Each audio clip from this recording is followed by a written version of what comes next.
7월 18일 목요일입니다. 예레미야서 33장 14절로 26절입니다. 여호와의 말씀이니라. 보라, 내가 이스라엘 집과 유다 집에 대하여 일러준 선한 말을 성취할 날이 이르리라. 그날 그때에 내가 다윗에게서 한 공의로운 가지가 나게 하리니 그가 이 땅에 정의와 공의를 실현할 것이라.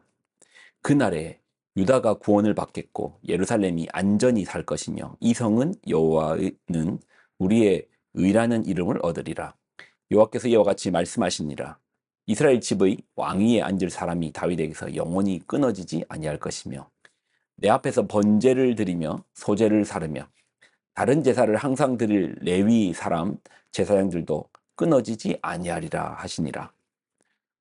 여호와의 말씀이 예레미야에게 임하니라. 이르시되 여호와께서 이와 같이 말씀하시니라. 너희가 능히 낮에 대한 나의 언약과 밤에 대한 나의 언약을 깨뜨려 주야로 그때를 잃게 할 수 있을진데 내 종 다윗에게 세운 나의 언약도 깨뜨려 그에게 그의 자리에 앉아 다스릴 아들이 없게 할 수 있겠으며 내가 나를 섬기는 레위인 제사장에게 세운 언약도 파할 수 있으리라. 하늘의 만상은 셀 수 없으며 바다의 모래는 측량할 수 없나니 내가 그와 같이 내 종 다윗의 자손과 나를 섬기는 레위인을 번성하게 하리라 하시니라.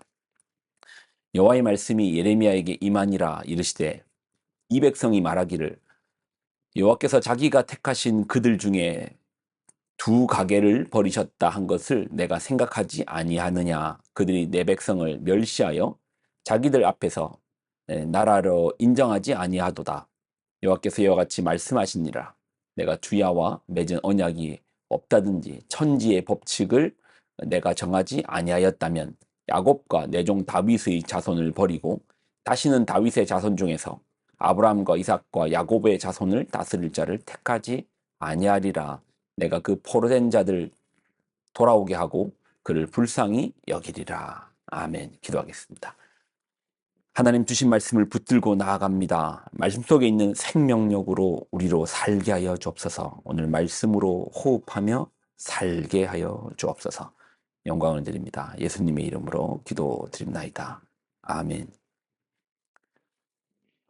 감옥에 갇혀 있는 예레미야에게 하나님께서 주신 말씀은 두 가지의 약속입니다. 두 약속. 하나는 황폐하게 되었지만 예루살렘이 회복될 것이다. 그리고 그 회복된 예루살렘에 다시 끌려갔던, 잡혀갔던 백성들이 돌아올 것이다. 그리고 그들은 이제 영원히 나와 함께하리라, 감사하리라. 회복의 모습을 보여줬고요. 자, 그리고 두 번째는 이거거든요. 자, 15절입니다. 그날 그때에 내가 다윗에게서 한 공의로운 가지가 나게 하리니 그가 이 땅에 정의와 공의를 실현할 것이라. 그날에 유다가 구원을 받겠고 예루살렘이 안전히 살 것이며 이 성은 여호와는 우리의 의라는 이름을 얻으리라.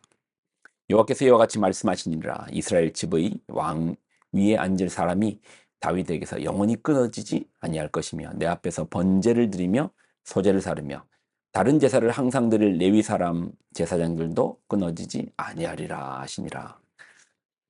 하나님께서 첫 번째 약속은 회복, 이스라엘 땅에 대한 회복, 백성에 대한 회복이었다면 두 번째 약속은 보통 이제 이렇게 되기까지의 열왕기의 이야기들과 역대 이야기들을 보면은 결국 이제 왕들이 하나님 앞에 부패하였습니다. 제대로 된 신앙과 제대로 된 신앙의 본과 또 제대로 된 통치와 정치를 하지 못했기 때문이죠. 그래서 백성들이 오히려 그 왕의 시대에 따라서 그 왕의 성품에 따라서 왕의 신앙에 따라서 백성들의 부패 정도가 이제 따라가게 돼 있더라는 겁니다. 그러니 이렇게 회복되고 이렇게 새로운 백성들이 와서 하나님을 섬긴다 할지라도 또 시드기야와 같은 또 이 다윗 이후에 있었던 그런 하나님 앞에 부패하였던 그런 왕들이 다시 통치를 한다면 또 어떻게 되겠습니까? 그러니 하나님 두 번째 약속은 제대로 된 왕을 보내주겠다. 다윗에게서 한 공의로운 가지가 나게 하겠다. 분명 지금의 멸망의 시대의 왕도 다윗의 후손이 시드기야잖아요. 아니 다윗의 후손 별거 없던데요.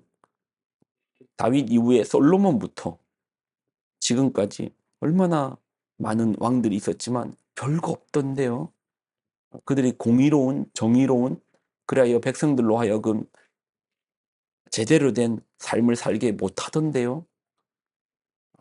근데 하나님께서 아니라는 겁니다. 다윗에게서 한 공의로운 가지가 나게 하겠다. 그리하여서 그의 통치로 말미암아 백성들은 안전히 살 것이고 또 의의 성으로 의라는 이름을 얻게 되리라.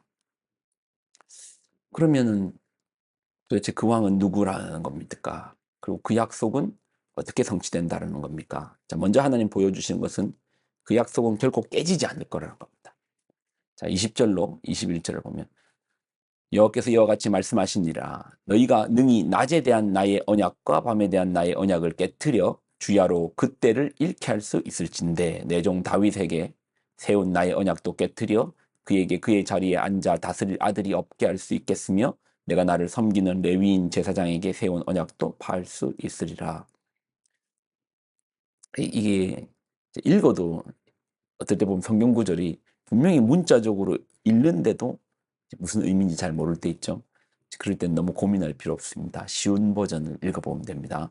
자, 세번역, 그럴 때 저는 이제 세번역을 잘 보는데, 세번역을 읽어보면, 나주가 말한다. 주께서 말씀하신다. 낮에 대한 나의 약정과 밤에 대한 나의 약정을 너희가 깨뜨려서 낮과 밤이 제 시간에 오지 못하게 할 수 있겠느냐? 그러니까 낮에는 낮이 오고 밤에는 밤이 오는 이것들을 낮이 밤이 되고 밤이 낮이 되게끔 하게 너희가 그렇게 할 수 있겠느냐? 못하잖아. 그런 것처럼 자, 그런 일이 있을 수 없다면 나의 종 다윗에게 세운 나의 언약도 깨지는 일이 없고 다윗에게도 그의 왕자에 앉아서 다스릴 자손이 끊어지는 일이 없고 나를 섬기는 레위 지파의 제사장들에게서 세운 나의 언약도 깨지는 일이 없을 것이다. 내가 약속한 약속, 하나님 창조하신 창조, 낮과 밤의 그 때와 절기를 정하신 하나님. 그 약속대로 365일 낮과 밤이 반복되고 우리나라 같은 경우는 365일 사계절이 반복되고 그렇게 반복되듯이 하나님 주신 약속 다윗에게서 내가 그 왕자에 앉아 다스릴 자손이 끊어지는 일이 없게끔 약속한 것이 성취될 것이다. 그러니 이 약속도 내가 너희에게 말하는 다윗으로부터 한 의로운 왕이 나을 것이다 라는 약속도 반드시 성취될 것이다. 근데 하나님 다윗의 후손 별거 없었잖아요. 솔로몬부터 조금씩 부패하기 시작하더니 결국 나라가 이 지경이 돼서 시드기야 때는 끊어졌잖아요. 그리고 그들이 다윗의 후손들이 제대로 된 정치를 펼쳤습니까? 아니잖아요. 또 다른 다윗의 후손이 온다 할지라도 그들이 부패하지 않는다는 장담을 어떻게 합니까? 근데 하나님께서는 이 약속을 반드시 지키십니다. 결코 부패할 수 없는, 결코 잘못된 정치를 할 수 없는, 너무나 자신의 백성들을 사랑하시고 그 사랑하여 자신의 목숨까지도 내어놓은 그런 왕. 누구시죠? 당신의 독생자이신 예수 그리스도를 다윗의 뿌리로 우리에게 보내주시겠다라는 겁니다. 그래 우리의 영원한 왕이 되게 하시겠다라는 겁니다. 그러니 오늘 약속에는 첫 번째 약속은 예루살렘의 회복이었다면 두 번째 약속은 우리의 영원한 왕이신 예수 그리스도를 허락하여 주시겠다라는 것입니다. 하나님의 약속은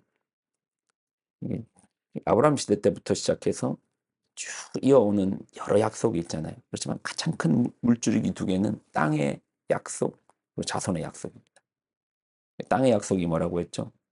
결국 우리가 가게 될 천국. 그래서 성경의 끝이 어떻게 끝나죠? 이 천국이 회복되어 우리가 그 천국에서 삶으로 끝나잖아요. 그럼 우리가 어떻게 천국을 가는데요? 그래서 우리에게 영원한 왕 예수 그리스도를 보내주시고 예수님께서 우리를 그 땅으로 인도하여 우리로 살게 하여 주시지 않습니까? 그래서 우리는 그분을 구원자라고 부르지 않습니까? 우리의 구원자 예수 그리스도를 보내주시겠다는 약속이 오늘 본문 속에도 있네요. 여러분 이 약속을 붙들고 삽시다. 우리에게는 분명히 반드시 우리에게는 확실히 확정이 우리의 구원자 되시는 예수님이 있습니다. 오늘도 그 이름으로 일어나기를, 그 이름으로 승리하기를, 그 이름으로 나아가기를 소망합니다. 기도하겠습니다. 하나님, 우리에게 온전한 왕이시오, 우리의 온전한 구원자이시오, 우리를 그 약속의 땅으로 인도하실 온전한 그리스도, 예수 그리스도를 우리에게 보내주셔서 감사를 드립니다. 오늘도 우리의 앞길에 우리의 주님을 쫓아서 우리의 주님이 가시는 그 길을 쫓아 믿음으로 주님 손 부여잡고 나아가게 하여 주옵소서. 영광을 드립니다. 예수님의 이름으로 기도드립나이다. 아멘.